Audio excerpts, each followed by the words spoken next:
मैं एक ऐसे सब्जेक्ट पर आपसे बात करना चाहूंगा और उसमें भारत माता का पहली बार वर्णन आया कि ये भारत माता है, इसका ये स्वरूप है, और कहा कि हम इसको बर्दाश्त नहीं कर सकते। लेकिन फड़के गाने से नहीं रुका, उन्होंने पूरा गीत गाया, लेकिन अध्यक्ष ने ही बहिष्कार कर दिया। उसके बाद कांग्रेस पार्टी ने जानबूझकर 1937 में इस गीत को काट दिया और इस गीत में केवल सुजलाम सुफलाम तक रखा। जहां भारत माता का नाम आया, उस सारे को कांग्रेस पार्टी ने काटकर ये काम कर दिया।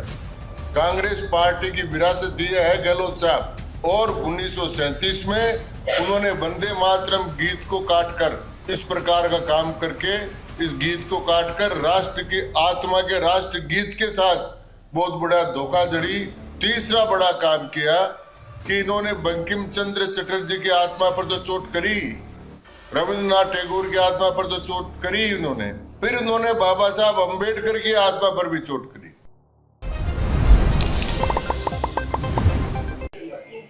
मित्रों, आज हमारे बीच में हमारी पार्टी के वरिष्ठ नेता और राज्यसभा सांसद आदरणीय घनश्याम जी तिवारी आपसे वार्ता करने के लिए उपस्थित हुए हैं। मैं आदरणीय तिवारी साहब से आग्रह करूंगा कि आपका विषय आपके समक्ष है। नमस्कार भाई, आज मैं एक ऐसे सब्जेक्ट पर आपसे बात करना चाहूंगा जो राष्ट्रीय एकता और राष्ट्र की एकात्मता से जुड़ा हुआ है। वंदे मातरम को 7 नवंबर 1875 को बंग दर्शन एक पत्रिका थी, उसमें बंकिम चंद्र चट्टोपाध्याय, ये बंकिम चंद्र चट्टोपाध्याय को बंकिम चंद्र चटर्जी भी कहते हैं। बंगला में चट्टोपाध्याय को चटर्जी, मुखोपाध्याय को मुखर्जी, बंदोपाध्याय को बनर्जी, गंगोपाध्याय को गांगुली, ऐसा करके उनके उपनाम बने हुए हैं। तो अब मैं चटर्जी शब्द का प्रयोग करूंगा। तो बंकिम चंद्र चटर्जी ने 7 नवंबर 1875 को बंग दर्शन एक पत्रिका में एक गीत लिखा था। उसके बाद में पहली बार 1896 में रविंद्रनाथ टैगोर खुद ने इस गीत को कलकत्ता में गाया था, पूरे गीत को। फिर अंग्रेजों ने भारत विभाजन की नींव रखी 1905 में, जब बंगाल का विभाजन किया गया। इसको बंग भंग आंदोलन की बात कही गई, और उसमें ये जो वंदे मातरम गीत है वो मूल रूप से उसमें आवाज बनी, क्योंकि बंग भंग के समय आनंद मठ नाम से एक उपन्यास लिखा था बंकिम चंद्र चटर्जी ने। उस उपन्यास में सन्यासियों द्वारा ये गीत गाया गया था, और उसमें भारत माता का पहली बार वर्णन आया कि ये भारत माता है, इसका ये स्वरूप है। वो उस आनंद मठ के उसमें से आया, और उस समय जो चित्र बना उसका भारत माता का, वो भी रविंद्रनाथ टैगोर के भाई थे, जो बहुत बड़े आर्टिस्ट थे, उन्होंने उसको बनाया था। लेकिन ये गीत जो बंग भंग आंदोलन की आवाज बन गया था, इसको श्री अरविंद घोष ने, महर्षि अरविंद जी ने कहते हैं, अपन बहुत बड़े योगी हुए हैं, आजादी के पूर्ण स्वतंत्रता की, स्वराज्य की मांग करने वाले पहले व्यक्ति हुए। उन्होंने इसको कहा था कि जैसे देवी देवताओं की पूजा के मंत्र हैं, उसी प्रकार वंदे मातरम भारत माता की पूजा का मंत्र बन गया है। ये श्री अरविंद घोष ने कहा था। लेकिन 1937 में कांग्रेस का अधिवेशन हुआ। मैं बात इसलिए बता रहा हूं, कल अशोक गहलोत जी ने कहा था कि हमारी विरासत है ये वंदे मातरम, तो मैं उनकी विरासत बता रहा हूं आपको। 1937 में मौलाना मोहम्मद अली और शौकत अली दो भाई थे। एक भाई उनमें कांग्रेस का अध्यक्ष था, और फड़के नाम के एक व्यक्ति थे जिन्होंने वंदे मातरम कांग्रेस के अधिवेशन में गीत गाना प्रारंभ किया। जो ही उन्होंने गीत गाना प्रारंभ किया, सुजलाम सुफलाम मलिद शीतलाम तक आया, तब तक दो बैठे रहे। तब जो आगे आया, तुम्ही विद्या तुम्ही धर्म है तुम्ही कर्म है, तुम्हार प्रतिमा गड़िबो मंदिरे मंदिरे, उसी समय उन्होंने फड़के का हाथ पकड़ा और कहा कि हम इसको बर्दाश्त नहीं कर सकते। लेकिन फड़के गाने से नहीं रुका, उन्होंने पूरा गीत गाया, लेकिन अध्यक्ष ने ही बहिष्कार कर दिया। उसके बाद कांग्रेस पार्टी ने जानबूझकर 1937 में इस गीत को काट दिया और इस गीत में केवल सुजलाम सुफलाम तक रखा। दुर्गा का नाम जहां आया, कमला का नाम जहां आया, विद्या विहारिणी सरस्वती का नाम जहां आया, जहां धर्म का नाम आया, जहां विद्या का नाम आया, जहां भारत माता का नाम आया, उस सारे को कांग्रेस पार्टी ने काट कर ये काम कर दिया। कांग्रेस पार्टी की विरासत ये है गहलोत साहब कि 1914 में तो आपने मुस्लिम लीग से समझौता किया और भारत के विभाजन की नींव रखी। 1914 में मुस्लिम लीग से समझौता किया कि तुर्की में जो खिलाफत आंदोलन चल रहा है कांग्रेस उसका समर्थन करेगी, यदि मुसलमान भारत की आजादी का समर्थन करेंगे। उसी दिन कांग्रेस ने द्विराष्ट्रवाद के सिद्धांत की स्थापना कर दी 1914 में, और 1937 में उन्होंने वंदे मातरम गीत को काटकर इस प्रकार का काम करके, इस गीत को काटकर राष्ट्र की आत्मा के राष्ट्र गीत के साथ बहुत बड़ा धोखाधड़ी और वो किया। और इसके बाद में कांग्रेस ने तीसरा बड़ा काम किया कि इन्होंने बंकिम चंद्र चटर्जी की आत्मा पर तो चोट करी, रविंद्रनाथ टैगोर की आत्मा पर तो चोट करी इन्होंने, फिर उन्होंने बाबा साहब अंबेडकर की आत्मा पर भी चोट करी। और जो भारत का प्रियम्बल था कॉन्स्टिट्यूशन का, उस प्रियम्बल को जिसको संविधान सभा ने पारित किया गया था और कहा था कि preamble is the soul of the constitution, ये जो प्रियम्बल है वो आत्मा है, उसमें कहीं भी सेकुलर और समाजवाद का शब्द नहीं था। 1976 में इमरजेंसी में कांग्रेस पार्टी ने जबरदस्ती बिना किसी की सहमति के संविधान में संशोधन कर 42वां और ये सेकुलर और ये सब जोड़ दिया। तो कांग्रेस की जो विरासत है ना, वो विरासत तो है भारत विभाजन की और तुष्टीकरण की।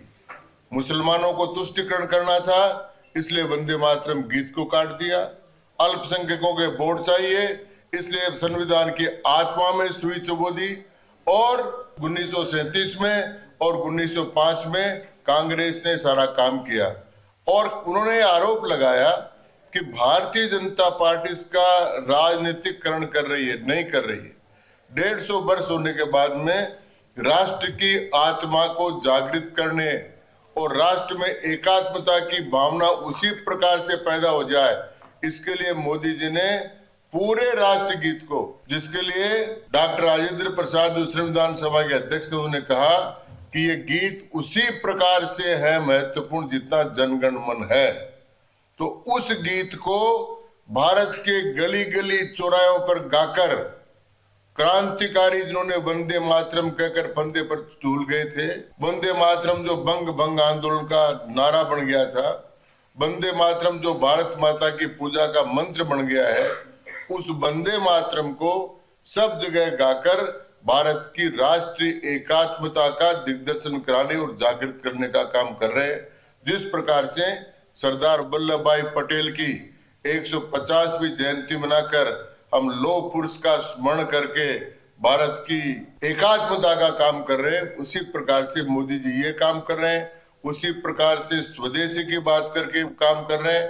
तो भारतीय जनता पार्टी मोदी जी के नेतृत्व में भारत की राष्ट्रीय एकता, भारत की राष्ट्रीय अखंडता को कायम करने का काम कर रही है। और कांग्रेस पार्टी वंदे मातरम का विरोध करके, संविधान की प्रियम्बल का संशोधन करके केवल तुष्टीकरण और तुष्टीकरण की बात कर रही है। इसलिए कांग्रेस की विरासत तो तुष्टीकरण की है और हमारी जो विरासत है वो राष्ट्रीय एकात्मता की और राष्ट्रवाद की है।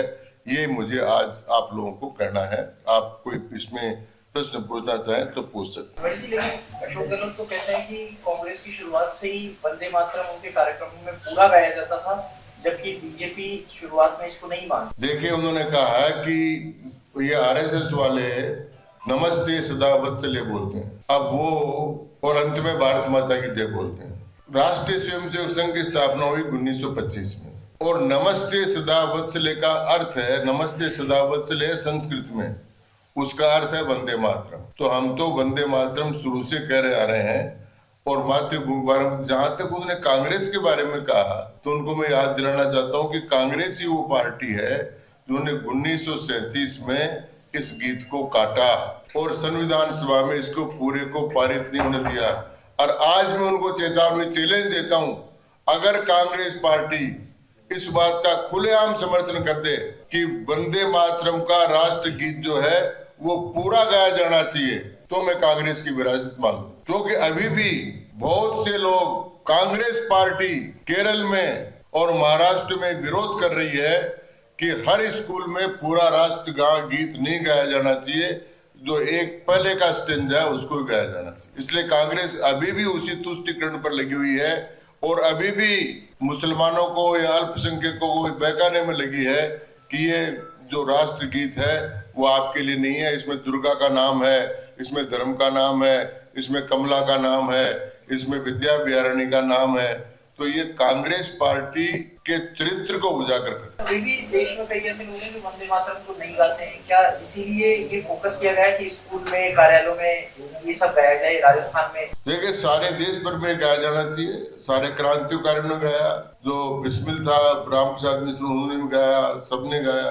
तो जो भी क्रांतिकारी थे, एक दो मुसलमान क्रांतिकारी थे, उन्होंने भी गाया। तो ये तो राष्ट्र गीत है, जो इस राष्ट्र में रहे उनको सबको गाना चाहिए। भारत माता की पूजा का गीत है, तो भारत माता को माता मानना ही चाहिए, भारत माता की पूजा करनी चाहिए, भारत माता का मंत्र है उसको बोलना ही चाहिए। कांग्रेस का ये भी था कि जो कार्यक्रम हुआ उससे उनको कोई आपत्ति नहीं है, लेकिन कार्यक्रम सभी को साथ में लेकर के गया था और राजनीतिक दलों से विचार कर रहे थे और सुझाव ले रहे थे, उनको भी साथ में ले रहे थे। ये उनका आरोप। उन सबको निमंत्रण किया गया, मना कर रहे थे, कोई निमंत्रण नहीं। अब मना करने से क्या, वो डरते हुए आते नहीं है, फिर मना करते हैं। घनश्याम जी, क्योंकि आपने वंदे मातरम के लिए कांग्रेस को चैलेंज किया है, तो आपके जो आयोजन समिति के 3 सदस्य थे वो पूरा गा सकते हैं वंदे मातरम? देखिए, पूरा तो मैं भी गा सकता हूँ और आयोजन समिति के सदस्य भी गा सकते हैं, और नहीं गाए तो कागज लेकर गा लेंगे। कागज बांटा था सबको कि पढ़ लो, तो पढ़कर गा सकते हैं। और आजकल तो टेलीफोन में गा सकते हैं, तो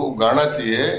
और पूरा राष्ट्र गीत का इसलिए अभ्यास करा रहे हैं कि इसको जो भुलाने की कोशिश की है इसको वापस याद करा। तो उनको अगर नहीं आता तो उनको भी याद करा देंगे। धन्यवाद।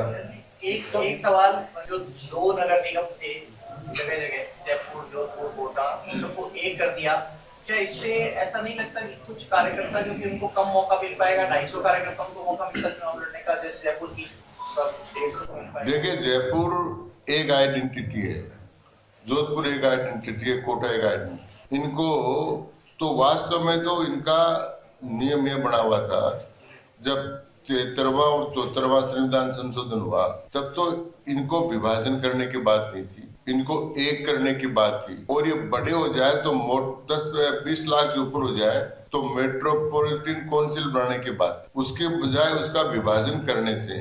और वो विभाजन भी यही सोच कर किया गया कि इस इलाके में अल्पसंख्यक रहते हैं और इसमें बहुसंख्यक रहते हैं, तो इधर तो उनका बन जाएगा और उनका बन जाएगा। क्योंकि कांग्रेस पार्टी के रेवंत रेड्डी जो हैं, उन्होंने भी बिहार में भाषण दिया है कि भाई अगर मुसलमान है तो कांग्रेस है, मुसलमान नहीं तो कांग्रेस रहेगी नहीं। तो उसी हिसाब से इन्होंने इन तीनों का विभाजन भी किया था। हम सांप्रदायिक आधार पर विभाजन नहीं चाहते, हम चाहते हैं कि जयपुर की, कोटा की और जोधपुर की जनता अपना मेयर को चुन ले और सब लोगों को अवसर मिलेगा। मेयर का डायरेक्ट चुनाव करें? ये तो अभी मुझे पता नहीं है, लेकिन अभी तो इनडायरेक्ट ही है। आपने कहा कि जनता डायरेक्ट चुनाव का अवसर मिलेगा, डायरेक्ट चुनेगी तो पार्षदों को चुनेगी, ऑप्शन तो है ही। धन्यवाद। जलपान के लिए सादर आमंत्रित है। सादर आमंत्रित है सर। झलको